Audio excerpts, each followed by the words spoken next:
Good morning. How is everybody doing this morning? Please send me your likes and comments so I know this is working. There's always still that, is this working? Are people hearing me?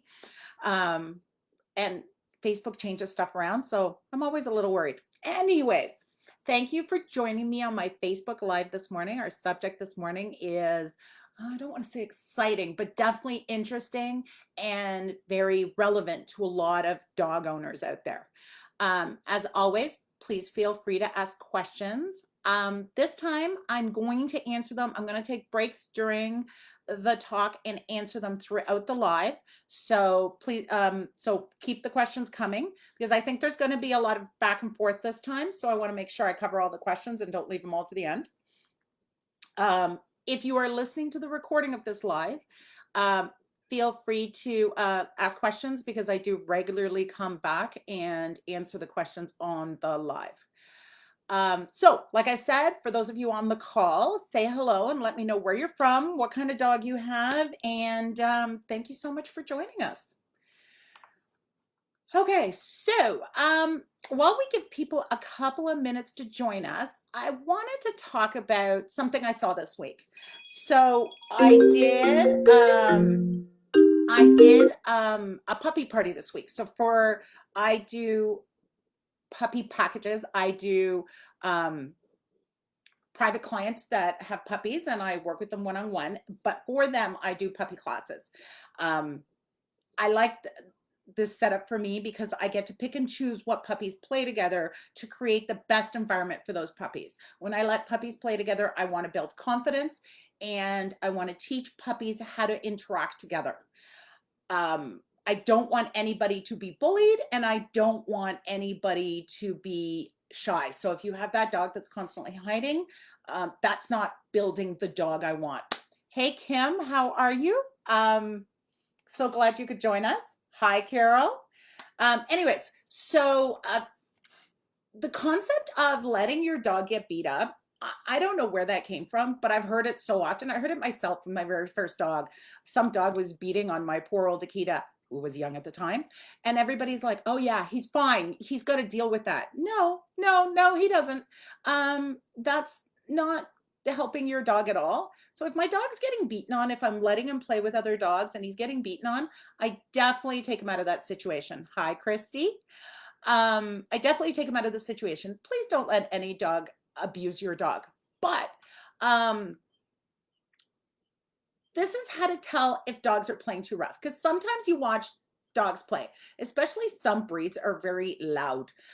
For example, if you have my puppy Wicca has a friend who's a Jack Russell. When you listen to them play, they sound like they're killing each other, but they're having a great time.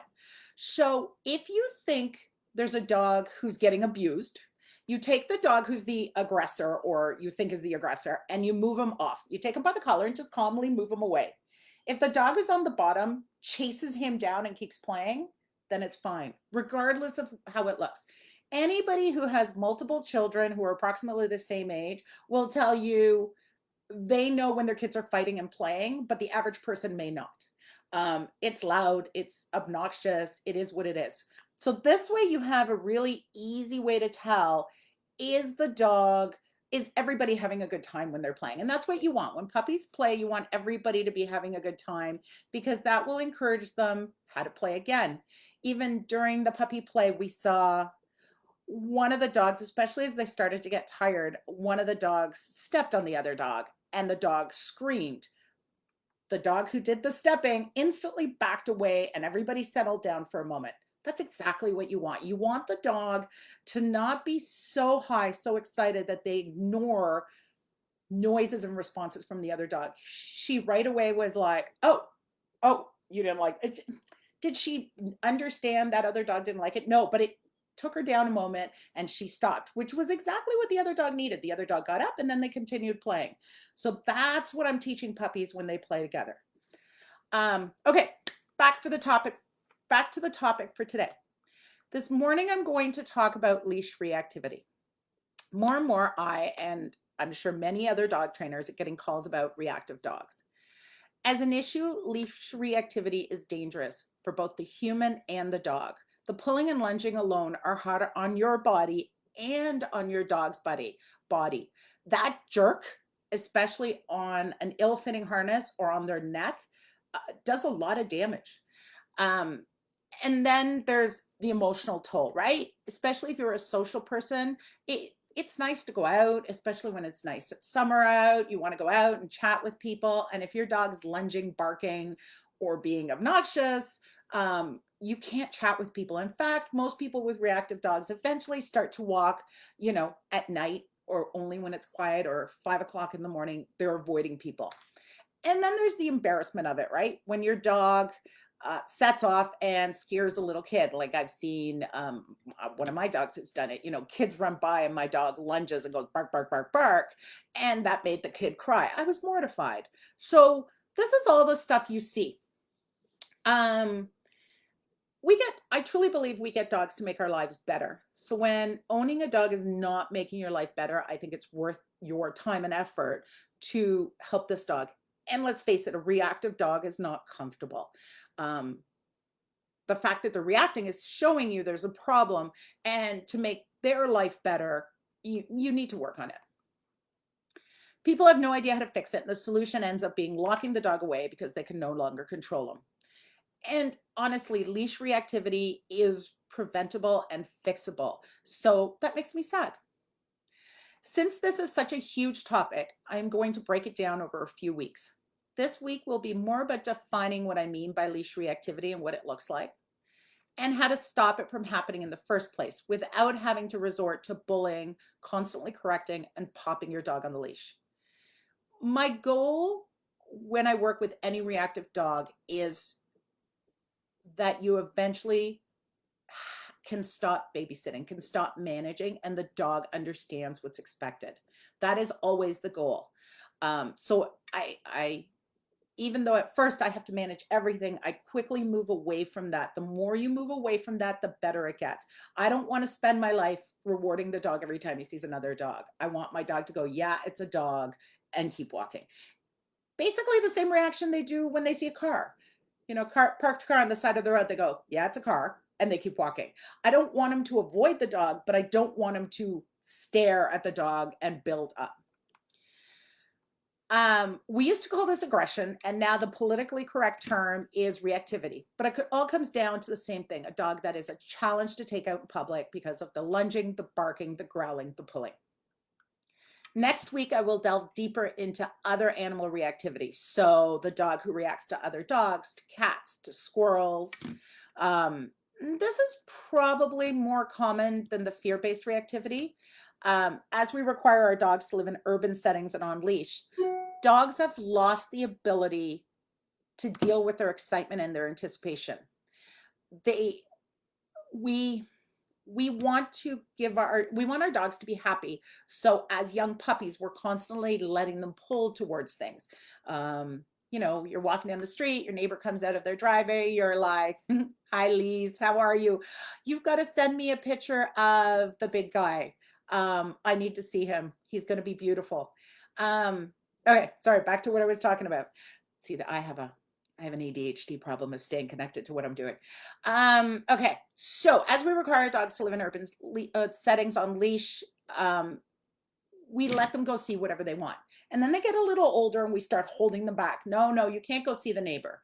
And then the neighbor's 10 feet away and we're like, oh, okay, you can go see the neighbor. So we're actually building that pulling because we hold them back and then we release them when they're pulling and lunging and barking. And that's how you start to build reactivity. We have to change our mindset right from the beginning. Letting your dog do whatever he wants, whenever he wants, does not build the friendly, happy-go-lucky dog we want. Self-control and manners teaches them how to build that happy-go-lucky dog. So does this sound like anyone you know? Do you have a dog who has a problem with self-control, who feels everybody he sees is his best buddy and wants to say hello? Did you fall into that puppy trap of going to visit, of letting him go visit everybody? I've definitely, I'm going to talk about it a little later, definitely Wicca is that dog. She is uber friendly and wants to visit with everybody. The following week, we're going to talk about human reactivity. That's the fear side of leash reactivity. We want our dogs to be socially okay. And I think that's why we let them go say hello, because we think if you get to say hello when you're a puppy, you'll be fine saying hello when you're an adult. What I've discovered is dogs that are going to be fearful as adults aren't the ones who are driving and barking and lunging to get at the people, because they don't love the people. They're already a little worried. It doesn't look like fear yet, but it definitely looks like caution. Um, I was out with my friend with the Jack Russell, and a group of people surrounded us, right? We were holding puppies. A group of people came over, and Lindsay Ann, what kind of dog do you have? That's my dog that you're saying it's your dog who's lunging. Um, so her Jack Russell went up to the people and he went in calmly. He went in, but he was calm about it and well behaved. He wasn't losing his mind. Where Wiki was like, ah, it's people, let me see them, and was trying to jump and wants to lick their face and wants to be picked up. So totally different dog. As an adult, Wicca's still going to love people, and probably that Jack Russell is going to be okay. I don't see any signs of fear, but he's never going to be that lab type personality. And I call it labs type personality because most labs are that overly friendly. I love everybody. I used to describe it as the drunk at the bar, you know, the guy who's like, hey, how are you? How's it going? The overly touchy kind of hammered man. So we want our dogs to be okay with kids running up to them and adults petting them, to deal with whatever situations we present them and cope. But unfortunately, that isn't always easy for some dogs. In fact, for most dogs, even with training, they may never be okay with strangers touching them. Some dogs just can't handle that. And part of learning to deal with a reactive dog is accepting what your dog can and cannot do. That doesn't mean you have to stop working on it. You're always building that confidence, and it's amazing what age will help you with. But sometimes you have to accept at this point in time, my dog cannot have people touch him. And once you accept that, life is better instead of constantly putting him. I hear that all the time. Oh, my dog is scared of people, so I let him go towards people and then he barks. What should I do? We'll stop letting him go towards people for right now. You have to keep your dog safe when you're working with any dog, because any dog, no matter how much I'm saying there's frustration and fear, there's always some amount of combination. An excited, happy-go-lucky dog can still be fearful. And sometimes a fearful dog can still have situations when they get overly excited. So there's always some melding, but always, always, always keep your dog safe. That means don't put them in situations where they're scared and then go, well, you need to deal with it.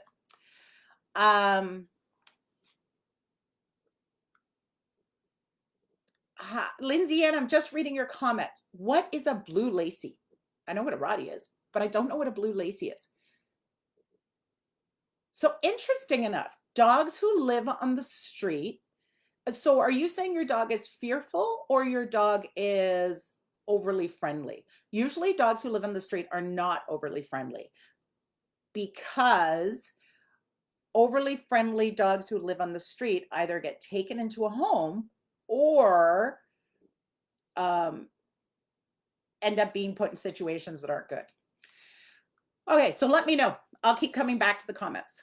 Okay, by the end of these 3 lives, you're going to have a much better idea of what leash reactivity is, what to do and what not to do to prevent leash reactivity, how to teach your dog to deal with the real world and not lose their noodle. And yeah, so make sure to sign up to our newsletter on our website, www.dogtraining.ca. And make sure to like our lives. The next one's already posted and I can only post 1 week ahead. So I'll post the next one soon. But that way you'll get a reminder so you don't forget to join us. Okay, so let's start by defining what causes leash reactivity. Like I mentioned above, leash reactivity happens for a couple of reasons. Very broadly, those are frustration or fear. Frustration happens when dogs learn that everything on leash is available. What you are seeing looks like aggression, but is really more a temper tantrum due to lack of self-control. Unfortunately, we regularly reward those temper tantrums and they get worse and worse and worse. These are the dogs that are horrible on leash, but are fine at the off-leash park or fine playing with other dogs. These are the dogs that people will, they're on leash, they're lunging, they're barking, and people are like, oh, let him say hello to your dog and he'll be fine. But the problem is, if your dog is lunging and barking and you let him say hello, then you're reinforcing the lunging and barking. That's what we don't understand. This is what we always forget. I want my dog to understand, even if he's a super friendly dog who likes to say hello on leash, which I'm not a huge fan of, if you're not calm, you're never going to get to say hello to that person or that dog, because that's how he slowly understands. Calm behavior gets me what I want. Now, a very interesting thing, if you have a breed who's not barky, he can display the exact same behavior, but because his mouth is probably shut and he's not barking, he doesn't look aggressive. So my very first dog was an Akita. I knew nothing, and he was a big boy who was uber friendly. He had zero leash manners. Eventually we figured it out, but at the beginning he had zero leash manners, and he would pull like a truck towards people and towards dog. And he would have been leash reactive if he was a barky type dog, like a German Shepherd. But because he was an Akita, he just kept his mouth shut and drove towards the people. So he looked badly behaved, but he never looked reactive. If you take away the barking and lunging from the barking and open mouth where you see teeth from these dogs, funny enough, it doesn't look aggressive. But we, of course, as soon as we see barking and teeth, our brains are designed to go, that's dangerous, that's aggressive. The other side of the coin is fear. Dogs who are already a little uncomfortable in new situations, dogs who are already a little worried. My border collie Speck, when we're out in public, he's fine and I can put him in all sorts of situations now, but he's definitely a little suppressed. He's definitely a little more worried going for a walk where things happen and things come out of the woodwork and stuff like that than he is at home. And that showed up a lot more when he was younger and we were still building that confidence. And for some of these dogs, the space that they need empty to be comfortable is quite large. So that's why they'll react to someone 50 feet away from them, or a dog 100 feet away. And unfortunately, they bark and lunge, and we tend to pull them out of the situation. So therefore, we are rewarding the barking and lunging because that's what they want. They want that person, that dog, that thing to go away. So we're not teaching them skills how to make that thing go away or how to overcome it. We're just getting them out of the situation. What I see a lot with this type of reactivity is owners trying to make their dogs more comfortable by forcing them in the situations where they're stressed. Like, you're going to go say hello to this person and this person's going to give you a cookie. I'm going to give you an example. Let's say you hate snakes. I'm going to sit you down in a chair and tell you you can't move. Like the leash prevents the dog from escaping. Someone is going to walk into the room with a big ass snake, like big. They're going to walk towards you and put the snake on your lap. Are you terrified yet? Is this making you uncomfortable? Just picturing it makes me very uncomfortable. My husband would be gone. He'd be like, I don't even want to talk about this. Now, as I lay the snake on your lap, I'm going to give you $100. So first, as soon as you saw the snake, you started to stress. So the association of the sight of the snake becomes, oh my God, oh my God, oh my God, oh my God. And you get more uncomfortable as the snake comes closer. No amount of money that you get at the end of that is going to erase that initial feeling, that initial behavior that's associated with the sight of a snake. How much the $100 will mean to you and how much it'll help depends how broke you are. You know, when I was 16, $100 was a huge amount of money. When I'm older than that now, $100 is still a good chunk of money, but nowhere near as valuable as it was when I was 16 and had no money. So food is the same thing. For some dogs, food is a huge reinforcer and they will do anything to get it. For some dogs, food is a minor reinforcer. Even a high value food is still not high enough. So you always have to remember that this isn't going to probably help you get over the fear of snakes. In fact, this is probably going to make your fear of snakes stronger. So now let's go with a dog example. Your dog is uncomfortable with strangers. For some reason, the general consensus is people think going to places like pet stores, you go into pet stores and all the staff have cookies and they want to feed everybody's dogs. I know they're trying to create dogs who like people, but if you already have a super friendly dog, those super friendly dogs are learning every time I see a person, I get a cookie, so I should run towards them. It's so wonderful. And that's not helping your good manners. The nervous dogs are going, I don't know. I don't know if I want to go into them. And then the person leans forward and moves the cookie towards the dog's face, which is now the dog may take the food or may not, but there's a whole lot of fear. Think back to the snakes that you've just associated. So I never let people feed my dogs. I find no benefit to it. If I have a nervous dog, I ask the person to stand and chat with me. And especially puppies, but even adult dogs will eventually take a step towards the person because that curiosity is what you want to build. And then I'm going to lean forward and reward them closer to the person. And then for every step they take, I'm going to reward, building their confidence. Every time they move towards the person, good things happen. If they need to leave, that's fine. I don't let, at the first, I don't want the person to move because as soon as the person moves, they're like, oh yeah, no, screw it, I'm gone. So you just want to build approaching the person. Sometimes the cookie thing works, kind of. I had a very social client with a very shy Aussie who, as she got older, the dog became reactive with strangers, so she would bark at them. My client was very social and really wanted to work hard on fixing this because it affected life with her dog. Her previous dog had gone to friends' houses, to training classes, for walks in the park, and was the perfect dog and great to hang out with and take everywhere. And of course, she wanted that again with her new Aussie. And her new Aussie didn't read that book and wasn't playing. Especially she lived in a small town, going for a walk. She wanted her Aussie to be, didn't need to touch the people, but definitely didn't want her barking at people as they approached, which was exactly what was happening.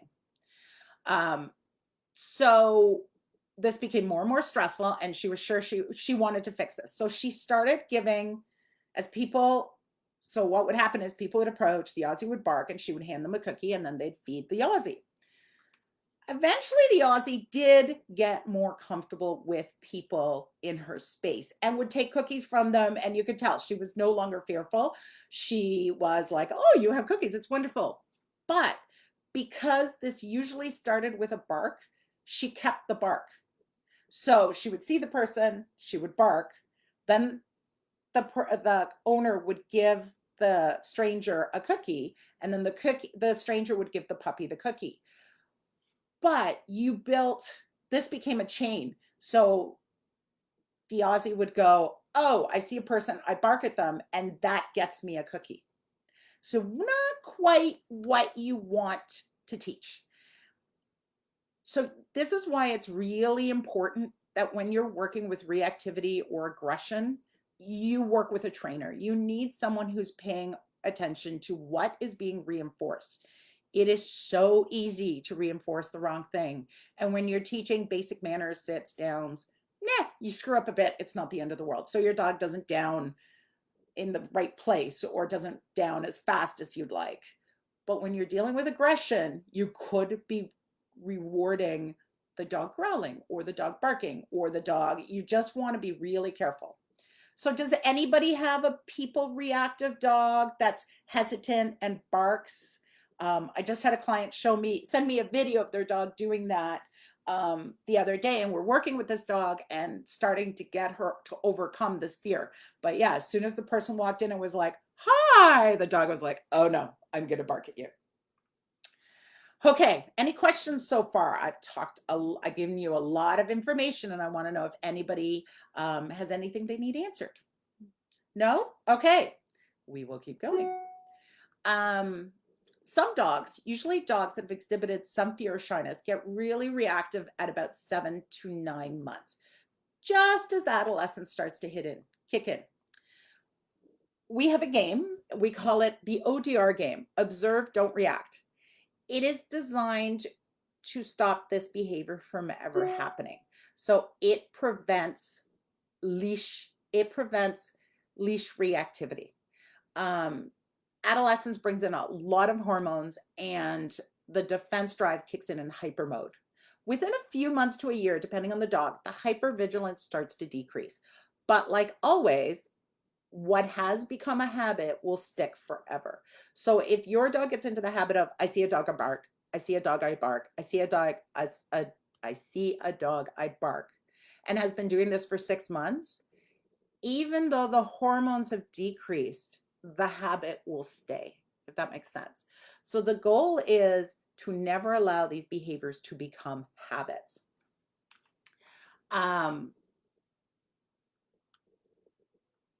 This is one of the many pieces of the puzzle that I've had a number of reactive dogs myself. And I constantly say, I've had these reactive dogs, so now I can teach you guys how to work with your reactive dogs.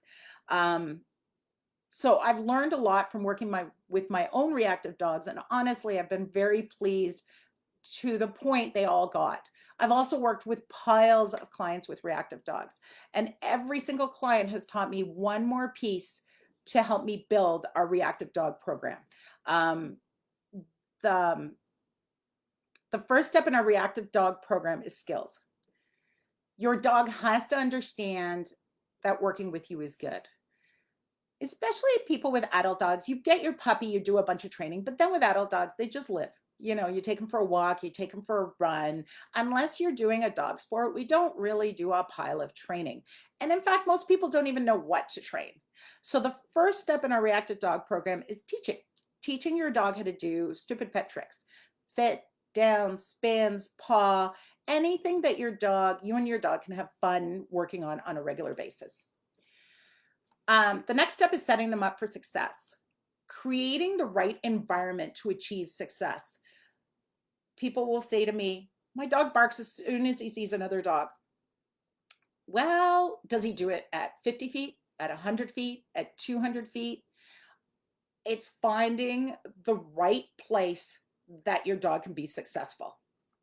And then we classically condition the stressor. So think Pavlov's dog. When Pavlov's dog would hear the bell, he'd get a cookie. Pretty soon, the sound of the bell caused Pavlov's dog to drool. Right now, if you have a dog, reactive dog, your dog sees a dog and goes into that heightened emotional state where he barks in lunch.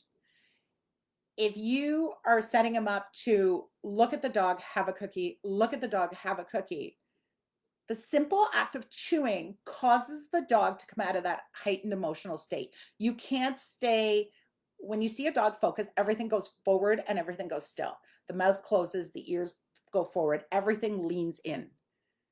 You can't chew like that. So as soon as you can get them to chew, they have to come down a notch. And that's how you start changing that emotional state that's associated with the sight of the dog. You're breaking that commitment point. There is always a second in time between sighting and reacting.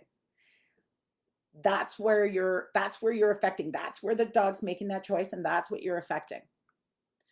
Using rewards correctly, you will always see results. I have never worked with a dog that I didn't see results right away. Usually within 5 to 10 treats, they're like, oh, and you see them. They'll be looking at the distraction, and at first they're totally looking and you're rewarding. And then eventually they start to relax back. And then they start to go, as you go to reward, they start to turn and look at you waiting for the reward. And then eventually they start, as you slow down the rewards, they start to turn back and be like, hey, where are my cookies? So that's the beginning. It's changing that mindset of you see a dog, you react. The dog now has clarity on what to do, and that's what they need. The problem with reactive dogs is the dog sets off, you yell at them, you pull them back. A lot of times we just hold them and they're lunging and barking. We don't have the tools to deal with it. The dog doesn't have the tools. And then everybody just panics and gets frozen. A lot of our program is teaching you how to work through that. If you're ready to see how your life with your reactive dog can change, head on over to our website, www.dogtraining.ca, and fill out a contact form, and we can start the application process. There's no pressure. We only take on clients who we know we can get results with. So we won't steer you the wrong way. If I don't think I can help you, I'm not going to tell you I can. We're going to wrap up by talking about preventing leash reactivity. And I've kind of talked about it a little as we've gone through.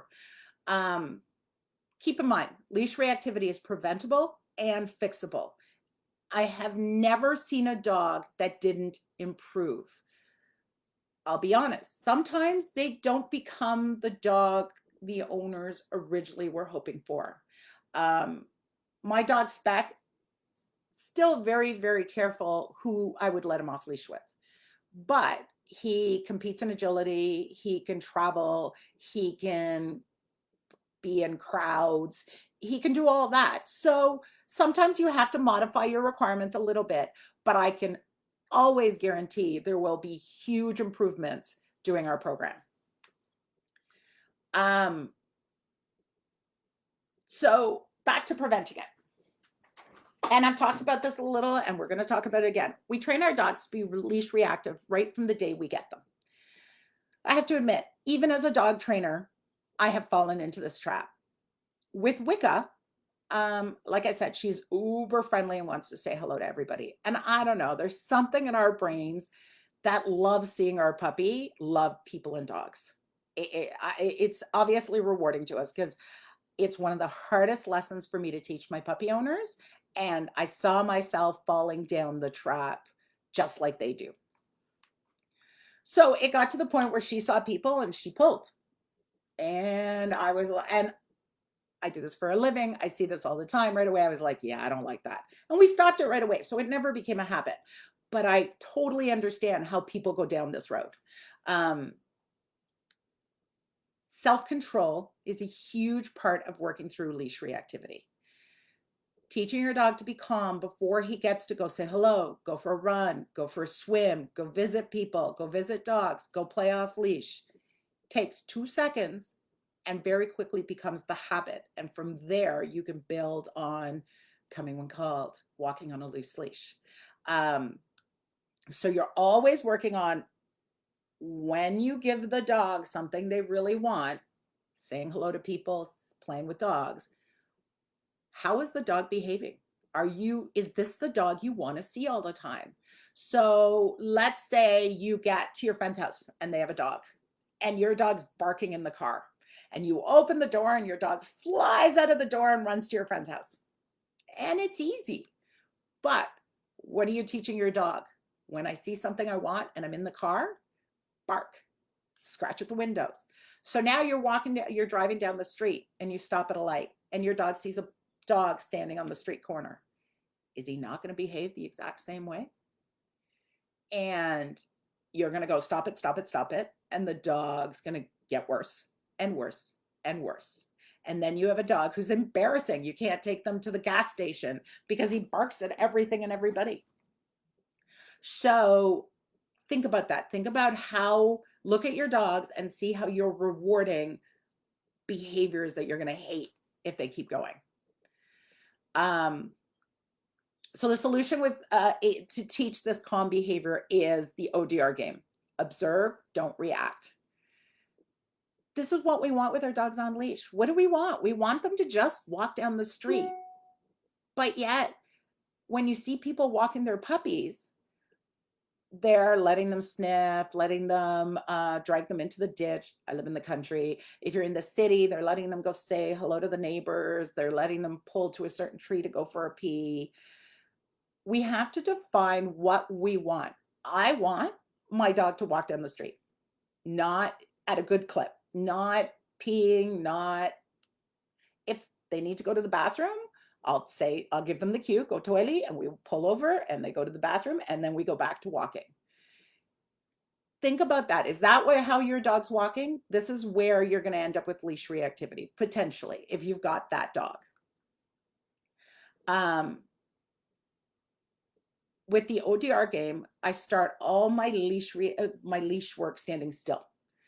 And I'll post a video in the comments of Wicca doing the ODR game at the mall with people walking by. So she's learning to sit quietly while people walk by her. Remember, she is uber friendly. This is really hard. So we do it for like 5-10 minutes, but she's learning when I see people, I'm calm. I'm not barking, lunging, being obnoxious.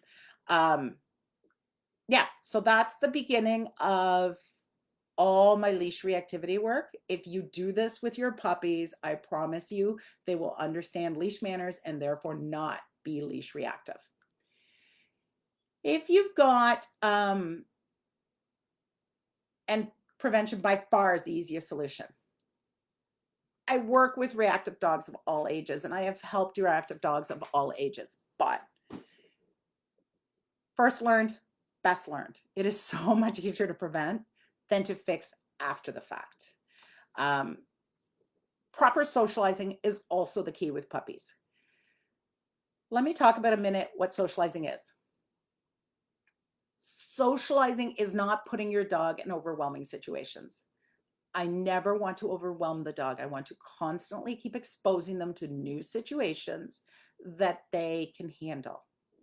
Whenever I get to a new place with a puppy, I just stand there and I wait. And you'll see a lot of puppies will be like, oh, and they look around and they don't move very much. And then all of a sudden they start to sniff, or they look at you, or they start moving around. That's when I know they're there. As soon as you've given them a minute to settle in, you can see them. Now, some puppies are going to be like, no, I'm not settling in. No problem. This environment is too much for them. It doesn't matter what the environment is. The puppy is telling you that environment is too much for them. So I will remove them from that environment and try again another day in a different situation. So you're constantly looking at what can your dog handle and then building from that. I play the ODR game every single time my dog's on leash. Observe, don't react. Right from the get-go, teaching them if you want something, you have to calm down and be calm. That's it. Don't pull, don't drag.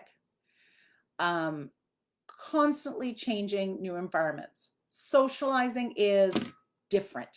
So different places, different people, different noises, different smells, difference. You walk down the street and there's a car parked. And you walk down the street and there's not. I remember the first time my Akitas saw garbage bags. We never used to have garbage pickup, and then we did. They were like, ooh, what's that? I walk down the street every day and it doesn't have garbage bags. And all of a sudden there's garbage bags. And they growled at them. They barked at them. They were adult dogs. They were well socialized, but they'd never seen garbage bags on our street. It took them 2 weeks to figure it out, but differences, especially with guarding breeds, they are bred to notice differences. You need to expose them to a billion differences to make them comfortable. I want to talk a little bit about what socializing isn't. Most of my clients call, and when you talk about socializing, they're like, oh yeah, my dog has played with 5 dogs. And I'm not saying playing with dogs is a bad thing. I'm saying socializing is not just playing with dogs. In fact, playing with dogs is pretty far down on my list of important things I need to socialize to. You need to make, and then even playing with dogs, what do I want? I want my dog to see a dog and be calm. I don't want my dog to see a dog and lose its mind. So I'm playing ODR. I'm playing observe, don't react before I let them go play with a dog. It's not, oh, you see a dog, you get to go play.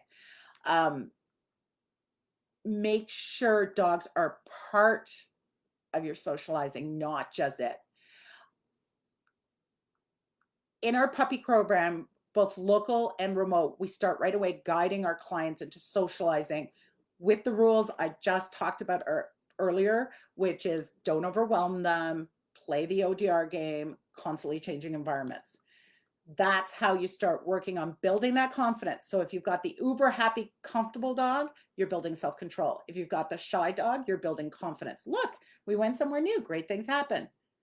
The next time he's going to be that much more comfortable. The next time he's going to be that much more comfortable. Confidence is and recovery is the key. So even if they startle, giving them an opportunity to go, oh, okay, it's okay. A truck goes by and they're like, and then you just stand there and give them a minute. And eventually they're like, okay, I've survived. That recovery is also important. So let's say you have an adolescence that has reactivity or starting to have reactivity. You want to jump on that quick, because if you address it early enough, it is not a habit. So you want to make sure that you start fixing this before they're doing it for months. I love when people call me and say, oh, my dog's 8 months old and starting to bark at things. I am pretty sure we can pretty well erase that behavior, because it's not going to be a habit. The longer you wait, the harder it is. It's very similar to what I do with a puppy. Again, a lot of ODR game. Observe, don't react. Start it with something simple like, there's a piece of food on the ground. Can you control yourself?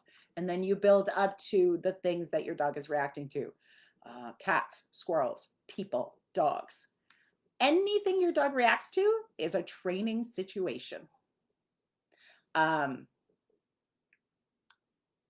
So this is the tip of the, I can talk reactive dogs all day long, because there's so many nuances once you start dealing with the individual dogs and what they can and cannot do. Next week, we will talk about working with the frustrated reactive dog.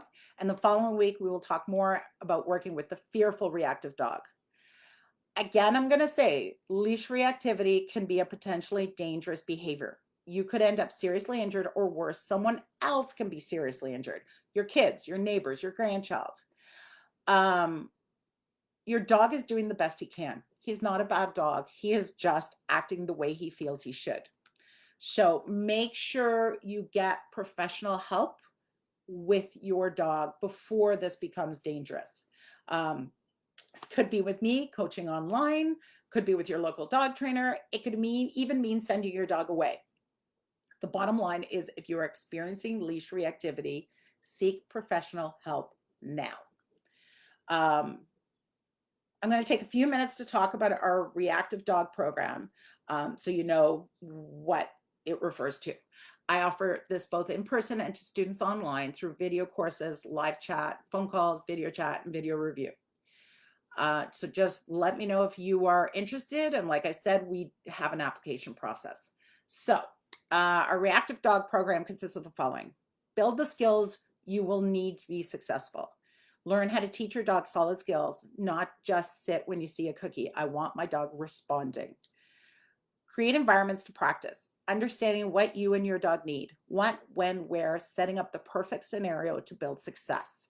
I've been doing this for a lot of years. I've found lots of great tricks and ideas to get the exposure my dog needs under the control we need to be successful. Acceptance, learning to read and understand your dog and accepting what he can and cannot handle right now. This doesn't mean that you're admitting or you're accepting your dog will never get better. It means you don't put your dog in situations where you know he's going to fail and then get upset when he fails. It's a hard one. It's hard to acknowledge your dog has a problem. I get it. Like I've said, I've had a number of reactive dogs. They're hard. They're hard to work with. They're hard to live with, because emotionally, they're not the perfect puppy we were hoping for. But they are also the most rewarding dog when you work with them and have success. Building confidence for you and your dog. You both need to have tools and skills and systems in place so you can react to different situations. Unfortunately, life is not always exactly as planned. And when something goes wrong, you need to have tools in place and have practiced what to do when it goes wrong, so that you're like, oh, this is what I do, and we're done. bad things happen. But if you get your dog out of the situation immediately and everybody can calm down, then you can move on and make it a learning experience. Finally, we work on how to integrate into the real world. Like I said earlier, the final step is not, I don't want you having to manage your dog the rest of your life. I want your dog to go, yep, there's a dog, I walk by. Yep, there's a person, I walk by. Not you having to constantly use treats or tools or whatever to manage the dog. That is the goal of this program, is teaching them to no longer be reactive. So yeah, we only take on clients we know we can help, plain and simple. I assess the dog owner as much as the dog when it comes to applications and enrollment into our reactive dog program. I used to get a lot of kickback having an application process versus open enrollment. But after 20 years of getting results, working with reactive dogs, I know that without a dedicated, hardworking, and patient dog owner, the dog half of the team doesn't stand a chance. And honestly, those successes are amazing, and not and they are amazing for me, and that's the client I want to work with. I'm looking for owners who are tired of dealing with the reactive dogs and know there is a better way. Owners who are open-minded, ready to learn new things and become better dog trainers, because you will become a better dog trainer by the end of this. Owners who love their dog and want them to help them to be better. So if this describes you and you're ready to finally reach your goals with your dog, like take your dog camping, go for a walk in the park, go to a class, learn a dog sport, live life with your dog in harmony, then give me a shout. Like I said, our website is www.dogtraining.ca, or PM me on Facebook. Yeah, that's all for now. I will stick around for 10 minutes to answer questions. If you have any special topic requests, let me know. Have a wonderful weekend, and we will see you next week for the second installment of Leash Reactivity. Thank you very much.